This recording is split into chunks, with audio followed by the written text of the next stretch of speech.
guys, it's Jonathan here again from PlayGuitar.com. That progression vaguely reminds me of a song, but I can't for the life of me remember what it is. But we're going to use it today because I wanted to talk to you about a different way that you can use bar chords. And I'm assuming that you understand your bar chords. And if not, if you're on PlayGuitar.com, I'll have a link on this page to my other video where I gave kind of an introduction to bar chords, so you can check that out. But I'm going to assume you understand your bar chords for today. And what we're going to do is we're going to look at using the top 3 and 4 strings of your bar chord. We're not going to do a full bar chord, but we're going to use that, just the top part of the chord, kind of like as a smaller chord, right? Because the cool thing about that is that it lets you play, if you're playing with a band, you can play a chord like this, and it'll cut through and sound, it'll add to the band more than just, you know, another full bar chord like everyone else is playing, right? And you can also use this in your soloing. You can use it to, even if you're just playing by yourself, it'll change the dynamics very much of what you're playing. For instance, if you're playing a B chord, it's right there, and then you can play it like that too, and it really changes the sound of it, right? So let's zoom in here and I'll show you exactly how to use these. Okay, so here we are, we're at B major, 7th fret, right? And what are the keys, or sorry, the chords in B major?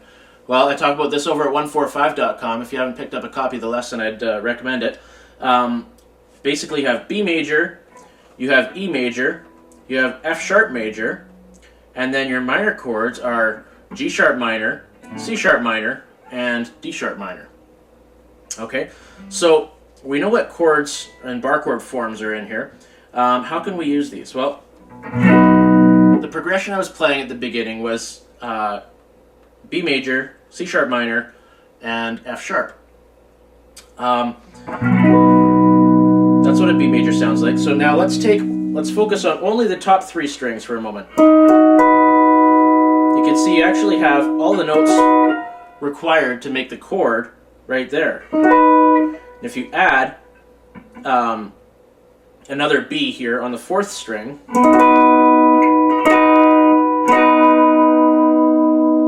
just kind of chunks it up a little bit, adds a little bit extra, it adds that extra octave. So think of this, your major bar chord pattern is like this. So remove all your fingers above the 3rd string, and basically you just adjust. You leave the remaining top 3 strings, and that's what you're left with, right? So basically, if we put our index finger on the 7th fret for the 1st and 2nd strings, it's like a mini bar, and then we just add our middle finger here on the 8th fret on the 3rd string, and there you go. That's a major chord pattern. And the way that you can tell what chord this is because the root note now comes off of the 1st string, okay? So the root note is actually inverted from the way it normally is. So if that's B major, that's C major, D major, E major, and you can see we just move this all around the fretboard wherever we want, knowing that we're working off the root note on the 1st string, okay? So that's a major chord pattern that you can play anywhere. There's a G. Can you hear how it sounds the same? Okay, so what about our minor pattern? Well, if that's the major pattern, then by simply removing the middle finger, we have our minor pattern, right? So here I am at C sharp on the 9th fret. Well, if we do the same thing, we just end up with a mini bar on the top 3 strings. It's probably the easiest chord you can play. So what do we got? Now the F sharp, if you remember way back, I did a little lesson on triads from the D form triads that you can move up the neck, and I guess I should put a link to that on the page as well. But this here is an F sharp, and in this chord pattern, the root note is on the 2nd string. That's the F sharp right there. You can use the octave pattern to find that one out, right? So all that I was doing there, was a B major, C sharp minor, and an F sharp.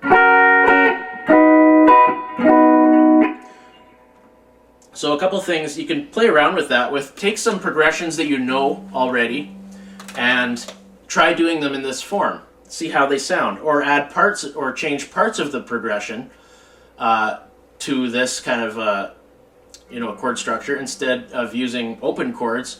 Mix it up. Try to intersperse this into your playing in some way that you can make it sound really cool. Or for instance, you could do one verse with open chords, and then one verse with bar chords, and one verse with just these little triads at the top of the bar chord. It adds for a lot more variety in your playing if you can do that kind of thing. Losing my words here again. A few other tricks that you can do with that. You can actually use this when you're soloing. I'll just put on a tiny bit of talent pedal there.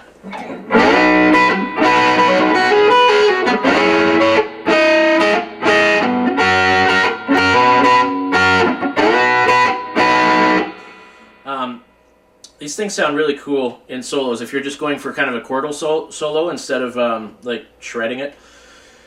You can just grab the intervals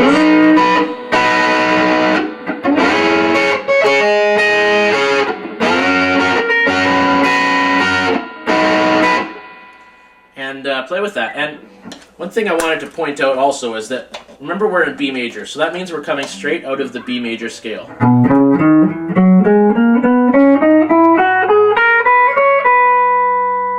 There we are on B, right?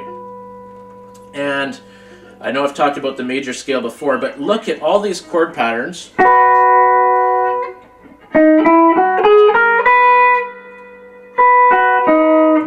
All those three notes come straight out of the scale. So do these ones. And so do these ones. So all of the notes that we're using are straight out of the scale.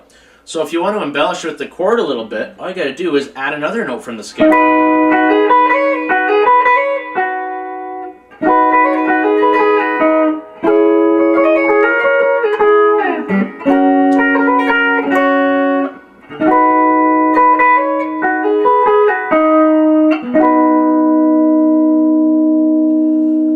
So I hope that lesson made some kind of sense to you. If you got any questions, as always, leave a comment below the video and I'll do my best to answer you. But the basic takeaway from this is take your bar chords, chop them in half, use just the top 3 or 4 strings. Your root note is on the first string. Use that, intersperse it in your playing to mix things up a little bit and to get a different sound. And you can even try using it in some of your soloing. Alright, so have fun with that.